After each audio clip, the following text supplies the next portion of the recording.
Muy buenas, estamos aquí de nuevo. Hoy realmente no tengo nada preparado. Es más, hoy tan solo tengo dos preguntas de un buen amigo mío que lleva días que me ha dicho: hostia, man, me gustaría preguntarte algo, a ver qué opinas, y me encanta este tipo de retos. Las dos preguntas tienen una base que para mí son iguales, y las preguntas son ¿cómo gestionas en un vestuario los egos? Y luego, ¿cómo gestionas el tema de los minutos? Y vamos al lío, vamos al lío. Para mí hay un denominador común, que es crear buenas alianzas, crear un buen contexto, crear unos buenos estándares, ¿de acuerdo? Es tener claridad, primero tú como entrenador, tener claridad hacia dónde vas, tanto con ese jugador como con el equipo. Primero tener tu claridad. Después de eso, a nivel de egos, primero habría que matizar qué es ego. Y una de las respuestas que le he hecho cuando lo hemos hecho presencial, ¿no? Lo hemos hecho al momento. El primer ego que hay que trabajar es el tuyo como entrenador. Ese es el primer ego que hay que trabajar. Tienes que entender tu ego para poder trabajar el ego de un jugador. Y no es tan importante quizá el ego de un jugador o de varios. Hay que poner presencia a cuál es el ego del equipo, porque al final la suma de todas las piezas es lo que te va a dar, de esa tercera entidad, de ese equipo, te va a dar su ego. Entonces, con quien tienes que trabajar no es con el jugador a nivel individual, que también, pero cuando tú el gran trabajo o el cambio de paradigma de este trabajo es cuando tú trabajas para el conjunto, para el equipo, para la unidad. Ese para mí es el cambio poderoso de un entrenador. Es el cambio que te va a hacer diferenciarte el día de mañana, porque a nivel individual tú no trabajas con un jugador, le puedes dar un matiz sobre una cuestión, sobre algo que necesitas de él, pero tú realmente con quien tienes que trabajar, con quien tienes que poner el foco es con el equipo. Eso en primer lugar. ¿Qué es el ego?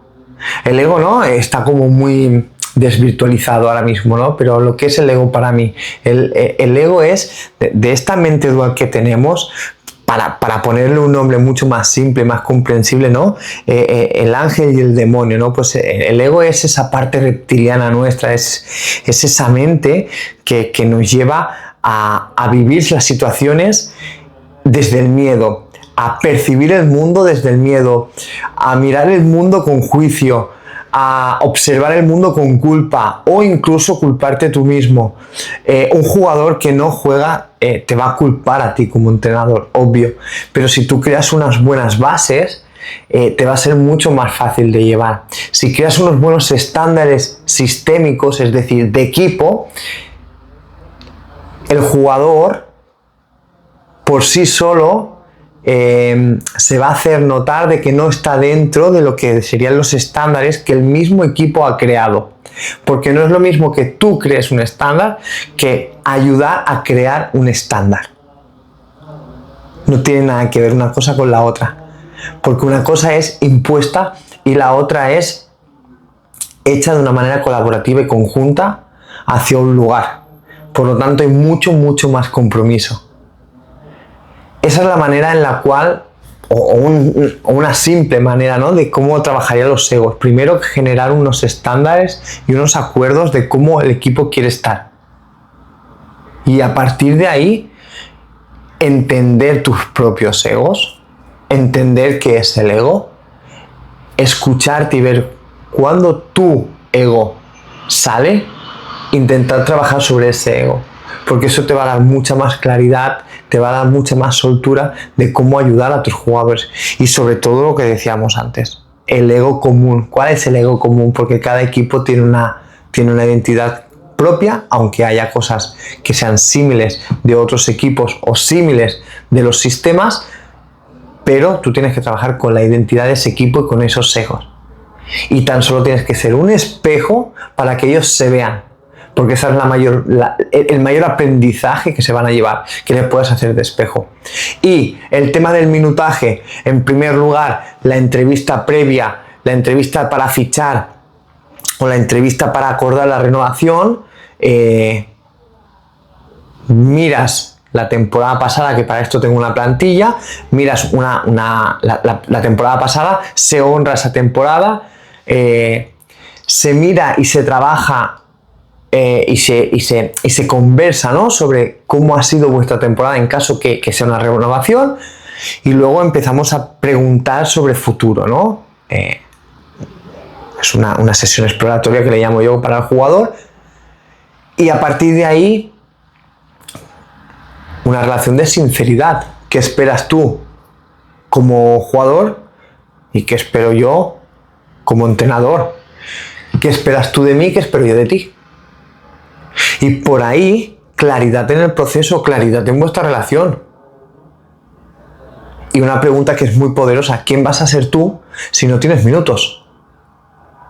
Esa pregunta es muy poderosa, porque le vas a dar al jugador la opción de que se empiece a observar, y según la respuesta pues le haces una guía, ¿no?, de cómo puede ser vuestra relación. ¿Ok?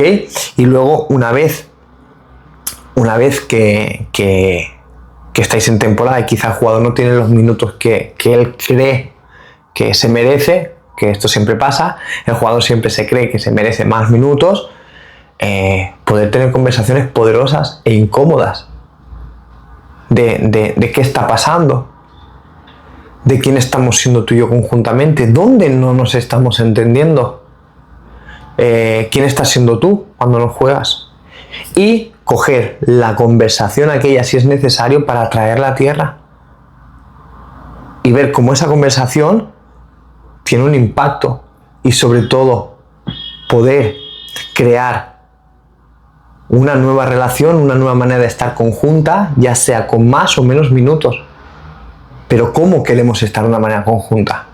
Y ahí es donde se crean los equipos poderosos, porque las relaciones siempre se están moviendo constantemente. Por eso siempre digo que lo importante es conocerte, porque observar fuera es lo más fácil, pero observar dentro es lo más complicado, y es lo que te va a diferenciar como entrenador, es lo que te va a diferenciar como líder, es lo que te va a diferenciar a la hora de impactar con tu mensaje, porque esto te hace que seas coherente y congruente con lo que dices y con lo que haces, y sobre todo con lo que sientes.